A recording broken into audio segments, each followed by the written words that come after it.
E haverá um novo céu, e haverá uma nova terra,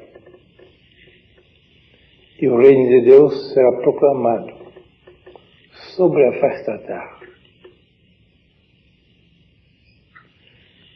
Quando o nosso ego adâmico se transforma no eu crístico, então os gemidos da natureza de que fala Paulo se transformam nos sorrisos da natureza,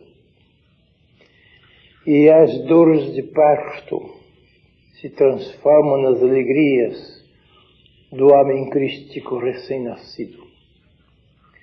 E a velha maldição lançada pelos Elohim sobre o Adão, maldita seja a terra por tua causa, se transforma numa bênção. Bendita seja a terra por tua causa. E o homem não comerá mais no seu pão no suor do seu rosto. Ele comerá o seu pão na alegria do seu coração.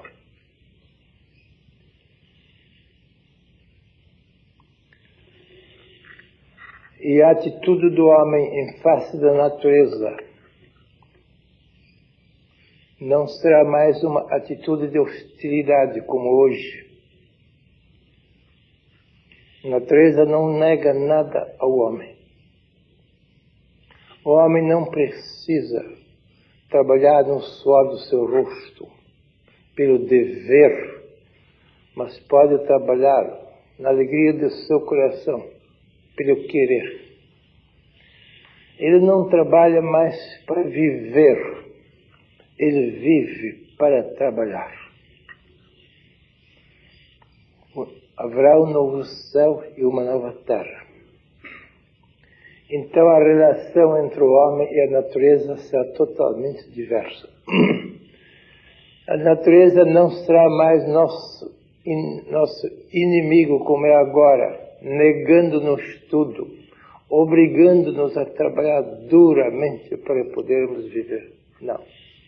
A natureza será a nossa amiga, nossa melhor aliada. Ela nos quer dar tudo de que necessitamos para a nossa subsistência material. Trabalhar será um gosto, não será apenas um dever, será um querido querer. Não um maldito dever, como do homem adâmico, mas um querido querer do homem crístico. Mas para chegar até este estágio, o homem tem que passar por diversas etapas. Primeira etapa. O homem adâmico ainda possui propriedade individual. Ainda vai ao cartório registrar as suas propriedades, com firma reconhecida. Isto aqui é meu e dos meus. Assim é que tem que declarar legalmente. Isto aqui que eu adquiri é meu e somente meu e da minha família. O meu ego individual e o meu ego ligeiramente alargado em forma de meus filhos. Isto é o primeiro estágio.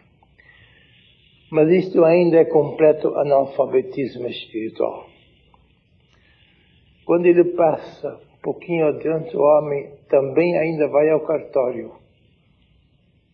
e ainda declara, isto é meu e dos meus. Mas ele já ultrapassa o cartório e entra na zona da consciência. E diz, embora isto seja propriedade individual minha, contudo, o usufruto desta propriedade não será exclusivamente minha e dos meus. O usufruto é da humanidade. Ele alarga o usufruto muito para além da posse. A posse é do escritório, é do cartório. O cartório é do ego adâmico. A consciência é do eu crístico. ele entra ligeiramente na consciência, da consciência crística e diz: embora isto seja preto sobre branco apenas meu e dos meus, a minha consciência não conhece preto sobre branco. A minha consciência é ilimitada. A minha consciência alarga o usufruto da minha propriedade muito além daquilo que está preto sobre branco. Quando o homem chega até aqui, já deu o primeiro passo para a sua libertação. Apenas o primeiro. A posse ainda é do seu ego, mas o usufruto já vai além do seu ego individual e dos seus. E então o usufruto é para quem? Se não é só para o ego. O usufruto é de muitos. A consciência determina para quantos vai ser o usufruto dos seus bens. Não se trata somente de beneficência material como muitos pensam. Há muitos que sabem praticar beneficência material. Graças a Deus, é necessário. Mas, pouco a pouco, ele compreende que há outro tipo de beneficência. Uma beneficência cultural e até espiritual. Ele pode dispor do usufruto dos seus bens para beneficências espirituais, para beneficência mental e beneficência espiritual. Ele pode contribuir com seus bens para que outros pensem de outro modo. Não somente comam de outro modo, mas até começam a pensar de outro modo. E a querer de outro modo. Ele pode praticar beneficência espiritual em larga escala. Hoje em dia é tão necessária essa beneficência espiritual, através de instituições que só se encarregam de melhorar a mentalidade e a espiritualidade do homem o mais possível. É uma urgente filantropia espiritual hoje em dia. E quem já compreendeu que o usufruto dos seus bens pode ser além da posse, deixando a posse para o cartório e o usufruto para a sua consciência muito alargada, já iniciou a sua libertação. Mas é apenas o primeiro passo. Ele pode dar um segundo passo, ainda muito maior do que o primeiro. Ele pode até ir ao cartório e cancelar a sua posse individual daquilo de que ele pode dispor, sem prejuízo de terceiros, é claro. Ele pode dizer: isto não é mais meu, nem dos meus, já satisfiz todos os deveres com os meus, eu posso dispor disto ao meu bel prazer. Então eu ponho isto em disponibilidade da beneficência espiritual. Eu alargo não somente o usufruto, mas até entrego a posse dos meus bens para uma instituição que possa beneficiar espiritualmente a humanidade. Eu, porém, vou ficar com o usufruto vitalício, para não precisar mendigar, ou morrer de fome, ou viver de esmolas, que são duas coisas inaceitáveis. Eu me reservo o usufruto vitalício da parte necessária destes bens que eu entreguei à humanidade. Isto é um passo formidável. Quando ele até se desfaz da posse e fica apenas com o usufruto. E o terceiro estágio, qual seria? Por mais estranho que pareça, não há terceiro estágio. Porque pouco a pouco, quem se desfez da posse dos seus bens e está vivendo do usufruto dos seus bens, pouco a pouco ele verifica que nem isto é necessário. Ele não precisa reservar no cartório nenhum usufruto. Não precisa declarar que ele tem o usufruto, porque vai acontecer uma coisa estranha. A própria alma da natureza, que é de Deus, se encarregará disto. Ele não precisa reservar nada. Porque a natureza é tão justa que quando o homem cumpre da sua parte o seu dever, a natureza, por sua parte, cumpre também o seu dever. O Divino Mestre chama isto o reino de Deus e sua justiça. Quando da nossa parte nós realizamos o reino de Deus, desfazendo-nos de todas as posses e até do usufruto reservado, cumprindo integralmente a palavra do Cristo. Quem não renunciar a tudo não pode ser meu discípulo. Renunciamos à posse e renunciamos até tacidamente, pelo menos, ao usufruto. Não sobrou nada. Isto é 100%. Não é 10% de Moisés, é 100% do Cristo. Por Moisés foi dada a lei, disse o Cristo, mas pelo Cristo veio a verdade e a graça. Este 100% de renúncia é verdade e graça. E quando alguém entra na zona da verdade e da graça, a natureza é tão justa, absolutamente justa, que ela não abandona nenhum homem que cumpriu as ordens do maior embaixador cósmico do universo, o Cristo.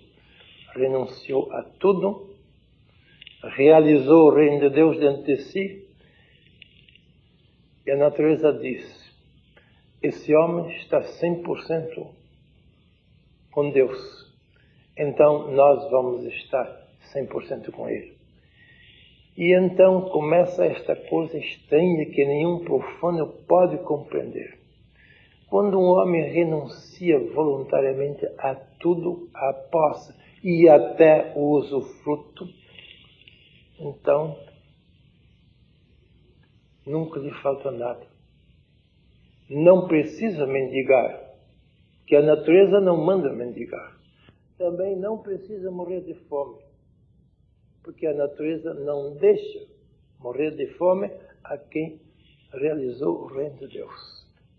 Então o homem entra nesse estágio estranho que muitos não podem compreender, porque o profano segue uma aritmética telúrica, e pela aritmética telúrica isto está errado. Pela aritmética telúrica terrestre, ou ele vai morrer de fome, ou ele vai viver de esmola. Duas coisas vergonhosas. A segunda é pior que a primeira. Morrer de fome ainda seria honesto. Mas viver de esmolas, mendigando de casa em casa, isto é horrivelmente deprimente. O profano só conhece a aritmética telúrica e diz: você ou vai morrer de fome, ou você vai pedir esmola. Mas o iniciado no reino de Deus não quer saber da aritmética telúrica. Ele descobriu a matemática cósmica, de que o profano nada sabe. Ele descobriu uma nova matemática, que está além de toda a nossa lógica. É até extremamente irracional para nós, ilógica, mas é grandiosamente verdadeira. Pela matemática cósmica, ele terá todo o necessário.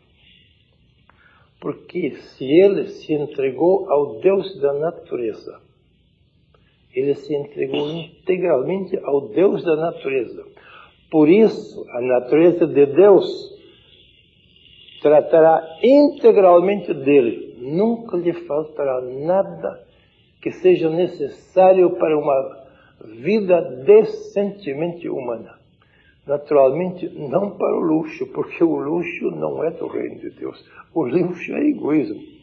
Mas o necessário para uma subsistência dignamente humana faz parte do reino de Deus e sua justiça. Então o maior dos mestres, que já tinha realizado tudo isto, disse: por que andais preocupados e inquietos pelo que haveis de comer, pelo que haveis de beber? Para que tudo isto? Vosso Pai Celeste sabe que de tudo isto haveis mistério.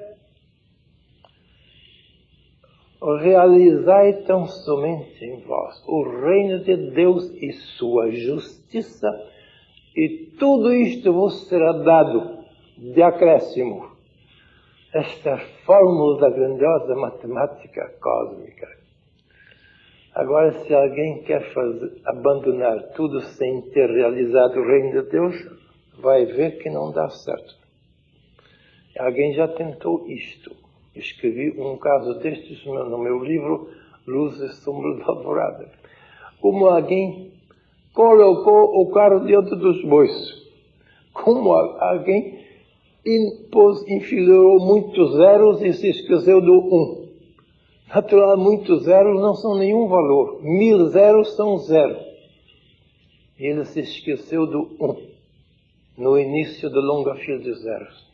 Não realizou o reino de Deus. E quis abandonar tudo, dizendo que o reino de Deus não é compatível com posses materiais. Então vamos abandonar primeiro as posses materiais e depois vamos ver se realizamos o reino de Deus. Nunca chegou a realizar e caiu na miséria. Não entrou nem na aritmética telúrica, nem na matemática cósmica. Mas os grandes mestres mandam realizar primeiro o reino de Deus. E depois enfileirar todos estes zeros do lado direito do 1, e não há mais nenhum zero. Porque estes zeros que ontem era zero, hoje não são mais zero. Porque são valorizados pelo valor do 1. Então o homem crístico compreende que há uma grande justiça, uma grande harmonia entre o reino de Deus e a subsistência material. Isto são os degraus que alguém pode verificar em sua vida. Primeiro, posse e usufruto só para si os seus. Segundo, posse ainda do ego e dos outros egos. Usufruto já alargado para o resto da humanidade. Terceiro, renúncia à própria posse, reservando só o usufruto. E no fim verificará que nada disto é necessário, porque isto supõe uma falta de harmonia entre Deus e a sua natureza. Mas não há esta falta de harmonia. Há uma perfeita justiça e harmonia entre o autor da natureza e a natureza. Se nós nos entregarmos integralmente ao Deus da natureza, é absolutamente certo que a natureza de Deus cuidará de nós. Isto é a experiência de todos os grandes iniciados, de todos os tempos e países. Temos exemplos clássicos disto. No século passado, Dom Bosco, este grande benfeitor da infância abandonada na Itália, passou a vida inteira fazendo isto. Nunca teve dinheiro e nunca tratou de ter dinheiro. E nunca ficou devendo nada, e sempre alimentava centenas e centenas de crianças pobres, lhes dava comida e dormida e educação. A vida inteira passou assim, sem nunca ter dinheiro. Nunca ficou devendo nada a ninguém. E os que lhe alugavam os galpões para sua criançada, não davam de graça os seus galpões. Cobravam no fim do mês. E Dom Bosco pagava regularmente a mensalidade do aluguel, sem nunca saber de onde é que vinha o dinheiro. E muitos outros têm feito a mesma experiência. O essencial é a absoluta entrega à providência de Deus. As previdências humanas são necessárias enquanto não há 100% de providência de Deus. Confiança na providência de Deus. Agora, quando a confiança na providência de Deus chega a 100, a sua plenitude, então a Deus, previdências humanas, são todas dispensáveis. Porque a providência de Deus supre qualquer previdência humana. Não supre enquanto não é completa a confiança na providência de Deus. Então, temos que ir por degraus até chegar à plenitude absoluta da confiança na providência de Deus. Isto supõe todos os grandes iniciados. Infelizmente, nós não temos a mesma experiência. E temos feito experiências tristíssimas em sentido contrário. Diversas vezes já passei por essas experiências. Em 69, quando eu tive que me ausentar durante 2 meses fora do país, estávamos construindo as casas lá embaixo, o refeitório, cozinha, etc. Depois de 2 meses, quando voltei, estava tudo parado. Tudo parado. Tinha mais um operário. Nada. Tudo morto. Por quê? Porque os encarregados de continuar os serviços, os nossos queridos colegas da Alvorada de então, verificaram que tinha 3.000 cruzeiros de dívidas a pagar os operários e ao material. Meu Deus, 3.000 cruzeiros. Que soma fabulosa, 3.000 cruzeiros. Mandaram embora todos os operários. Não, vão embora. E nós não podemos continuar as obras. Em vez de dizer, vamos cotizar entre nós, eu empresto 500 cruzeiros, eu empresto 500. Empresto ou dou. Se não podiam dar, podiam dizer, eu empresto até que ele volte lá do estrangeiro. Eram apenas 3.000 cruzeiros. Preferiram não fazer nada. Quer dizer, trataram do seu ego, mas não trataram do bem espiritual da humanidade. Apesar de terem feito muita meditação e diversos retiros espirituais. Cuidado, nem sempre os meios conduzem ao fim. Às vezes nós usamos os meios e não visamos o fim. O fim seria um pouco de altruísmo, um pouco de renúncia a um pouquinho de conforto material, um pouco de, enfim, de abnegação, vamos dizer. Isso já aconteceu naquele tempo e aconteceu ainda mais de uma vez. Não quero nomear outro caso que ainda foi deste ano,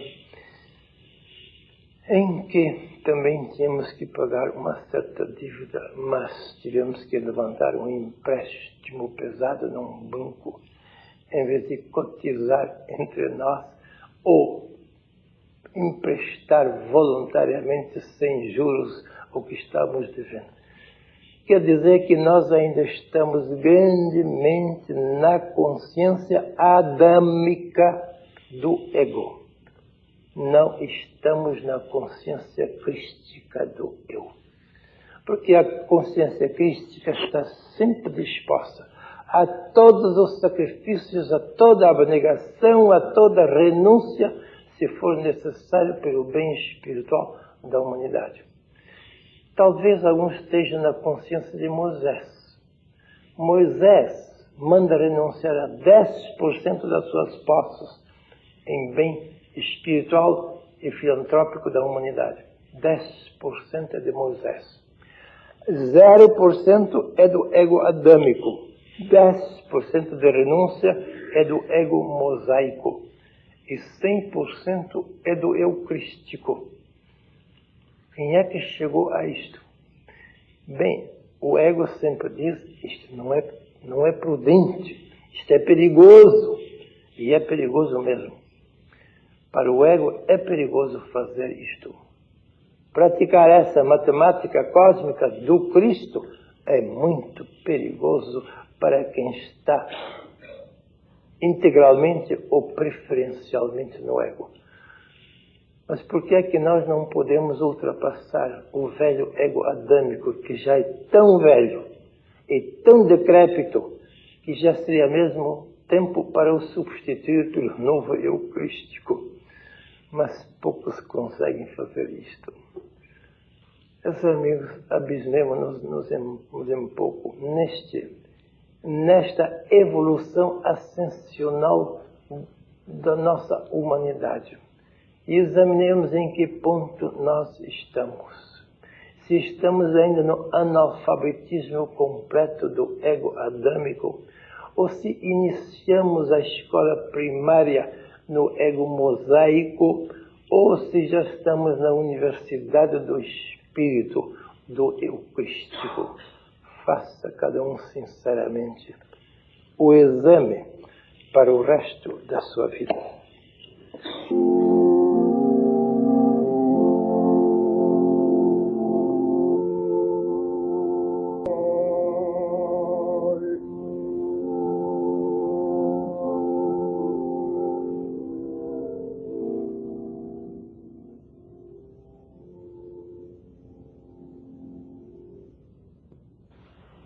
Divino Mestre, quase 2000 anos atrás, neste dia de sábado, o teu corpo estava inerte no túmulo de José de Arimateia, ao pé do Calvário. E tua alma estava visitando outros mundos e outras humanidades. E no dia seguinte, a tua alma reentrou no teu corpo e o revivificou. E tornou muito mais glorioso e maravilhoso do que era antes. Pleno domínio sobre o teu corpo. Amanhã, nós voltaremos ao nosso ego. Depois destes 3 dias de egocídio voluntário. Voltaremos às ocupações do nosso ego profissional. Mas não podemos retomar o nosso ego antigo, anterior ao nosso egocídio. A nossa Semana Santa tem que projetar-se sobre a nossa Páscoa e sobre os dias futuros depois da nossa Páscoa.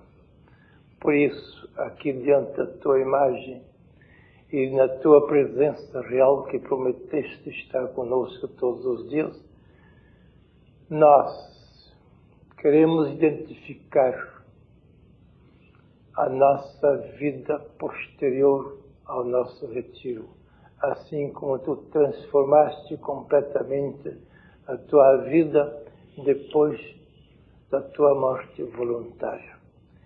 Não podemos dispensar o nosso ego humano. Nem Deus o quer. Temos de transformá-lo, transfigurá-lo, lucificá-lo completamente, cristificá-lo. Ele deve ser o nosso servo obediente. Ele não deve mandar em nossa vida como ele sempre quer.